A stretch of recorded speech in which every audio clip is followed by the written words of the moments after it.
Hello guys and welcome to the new video. My name is Alessandro Monieri from EnGenius Networks Europe and welcome to this new tip and tricks video.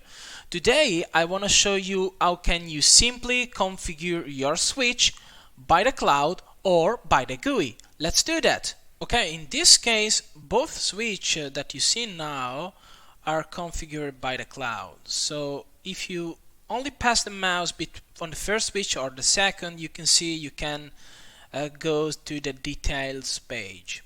Okay, so in a details page you can get a lot of information from the switch, like address IP, gateway also, and some functionality if are configured on or off.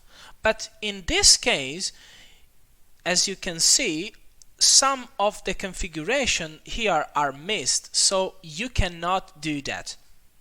Okay, so right now the address IP of this switch is 192.168.2.101. So if you can make an access on the switch web page, so now you can see the only thing that you can do is to test the server connection to the cloud. But you cannot do any other configuration in this case. Okay, so how can I check the configuration directly on a switch? So the first thing that you have to do is to go to the system settings here, scrolling down, and you have to turn it on the local GUI. When you press this, you need to press apply, and after 1 minute you will be able to access on a complete configuration about this switch. Okay, so right now we can try to access again on this switch. The IP it is correct, so then we can make a login, and you can see right now we have a complete configuration that we can do.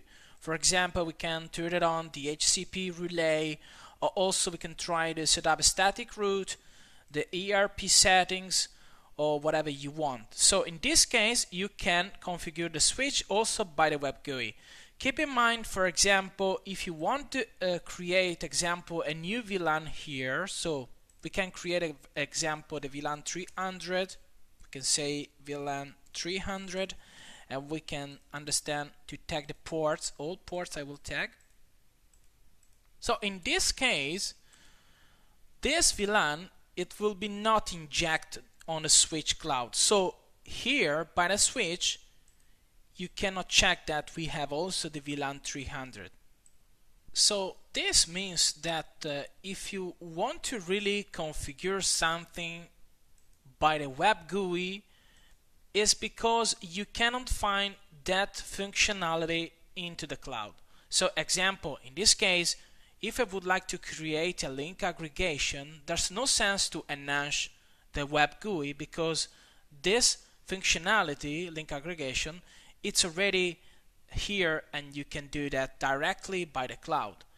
But just in case you cannot find something that you want to configure, like I said, you need to turn it on local GUI here, and you can check the complete configuration directly by the web GUI. Thank you for watching this video and see you soon. Bye bye.